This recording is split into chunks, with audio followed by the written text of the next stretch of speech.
আজকের ব্লগে থাকছে আমরা দুবাইতে প্রথম দিন কি কি অ্যাট্রাকশনে ভিজিট করেছি এগুলোই। আমার আগের ব্লগে দেখিয়েছিলাম আমরা বুর্জ খলিফার টপ ফ্লোরে গিয়েছিলাম, আর এটা থাকছে দুবাই মল প্লাস হচ্ছে ওয়াটার ফাউন্টেন। তো আশা করছি আপনাদের কাছে আমার আজকের এই ব্লগটি ভালো লাগবে। আর যদি আমার আজকের ব্লগটি ভালো লেগে থাকে আমার চ্যানেলটি আপনারা সাবস্ক্রাইব করে দেবেন। আর যারা আমার এই ভিডিওটি ফেসবুকে দেখতে পাচ্ছেন তাদেরকে বলবো আমার পেজটি আপনারা ফলো করে দেবেন, যেন আমার নতুন নতুন ভিডিওগুলো আপনারা দেখতে পারেন। হ্যালো এভরিওয়ান, আসসালামু আলাইকুম। কেমন আছেন সবাই?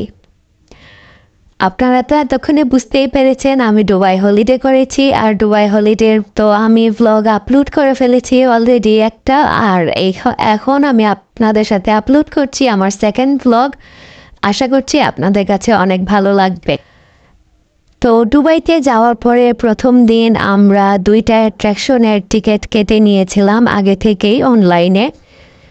আর প্রথম টিকিটটা ছিল আমাদের হচ্ছে ওয়াটার ফাউন্টেনের লেকের টিকিট, বোটে আর কি। আর সেকেন্ডটা হচ্ছে বুর্জ খলিফার টপ ফ্লোরের টিকিট। আমরা গিয়েছিলাম 10 ডেজের জন্য, বাট আমরা একটা কাজ করেছিলাম যেটা ভুল হয়েছে, সেটা হচ্ছে ভেবেছিলাম এখানে আসার পরে হয়তোবা টিকিটটা পাবো না, বা আর যদি পেয়েও থাকি তাহলে হয়তোবা একটু প্রাইস ভালোই নেবে। তো এটা ভেবে প্রথমে আমরা অনলাইনে 2টা টিকিট কেটে নিয়েছিলাম। আর যখন আমরা কাউন্টারে দেখতে পারলাম যে অনলাইন থেকে কাউন্টারের টিকিটটা আর একটু বেশি চিপ হয়ে থাকে, তো রিগ্রেট করেছি, বাট তখন কোনো উপায় ছিল না। যাই হোক, আপনারা যদি কখনো দুবাই ভিজিট করেন তাহলে আমার একটাই সাজেশন থাকবে, আপনারা ট্রাই করবেন কাউন্টার থেকে টিকিট নিয়ে অ্যাট্রাকশনগুলো দেখার জন্য, কারণ অনলাইনে ওরা অনেক বেশি প্রাইস নিয়ে থাকে আর কি। তো দুবাই মলে যাওয়ার পরে এখানে দেখতে পাচ্ছেন আপলের শপ, আর এখান থেকে আমরা একটা ফোন কিনেছিলাম, যেহেতু ট্যাক্স ফ্রি ভাবলাম চলেই যখন এসেছি এখান থেকে একটা ফোন নিয়ে নিব।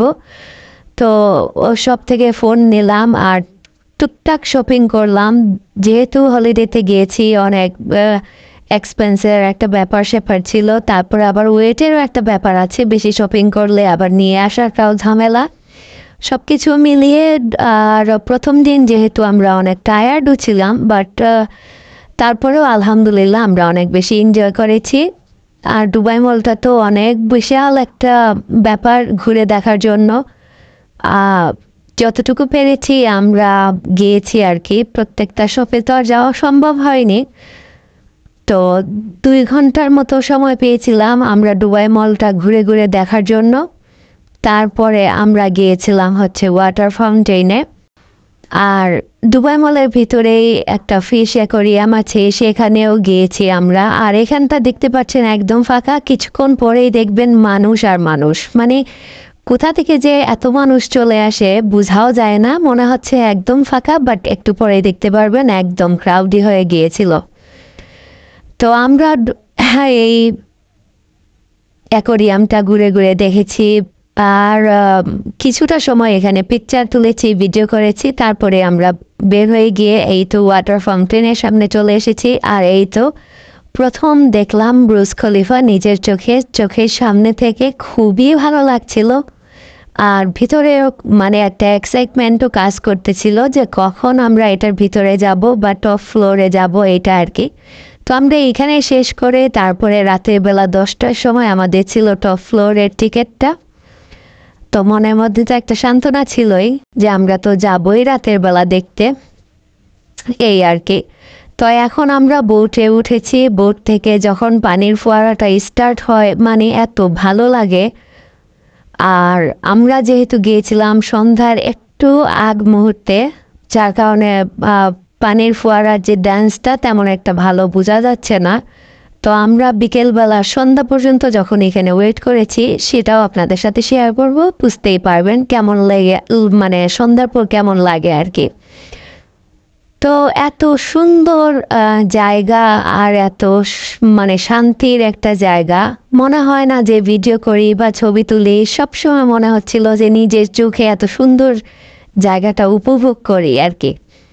তো যাই হোক, এরকম ঘুরে ঘুরে দেখছিলাম। প্রায় 1 ঘন্টার ট্যুর ছিল এটা। পুরো যা লেকটা ঘুরতে প্রায় 1 ঘন্টা সময় লেগে গিয়েছিল। আর লেকের পাশে দেখতেই পাচ্ছেন একদম মানে খুব সুন্দর সুন্দর জিনিস ওরা করে রেখেছে যে আপনি লেকে যখন 1 ঘন্টার মতো ঘুরবেন তখন আপনার একটুও বোরিং লাগবে না। আর মানে পুরোটা লেক উপভোগ করতে ইচ্ছা করবে। খুবই শান্তি লাগে আর কি মনের মধ্যে। খুবই বড় একটা লেক। আর আমি যদি মিউজিকটা রাখতে পারতাম তাহলে হয়তো বা আপনাদের কাছে আরও ভালো লাগতো, বাট যেহেতু কপিরাইটের একটা ব্যাপার আছে তাই আর রাখতে পারিনি আর কি, দুঃখিত।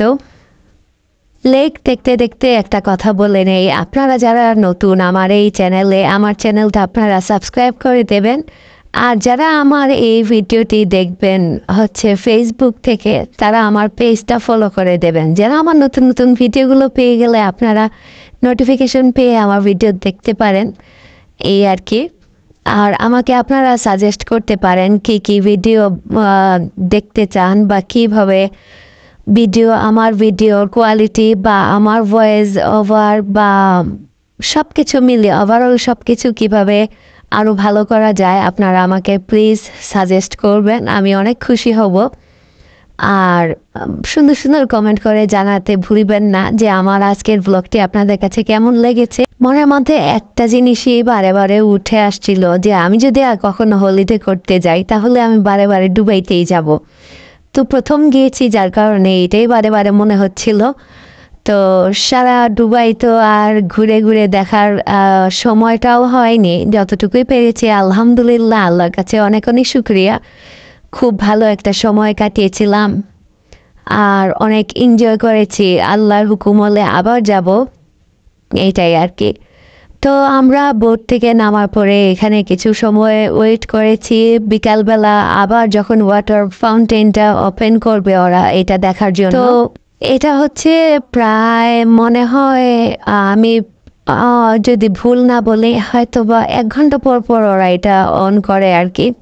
তো সন্ধ্যার পরে দেখতেই পাচ্ছেন কি সুন্দর লাগছে। বিকেলবেলা তেমন একটা বোঝা যায় না, বাট সন্ধ্যার পরে যখন আবার অন করে তখন খুব সুন্দর লাগে আর কি।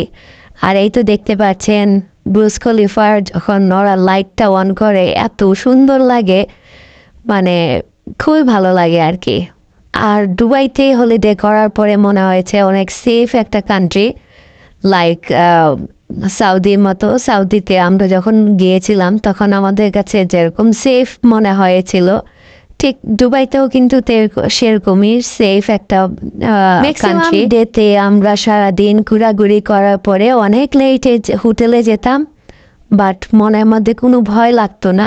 মনে হতো যে রাস্তাঘাট সব কিছুইও মানুষে ভর্তি বা অনেক সেফ। তো যাই হোক, আমাদের এই দিনের অ্যাট্রাকশন দেখাটা শেষ হয়ে গিয়েছিল।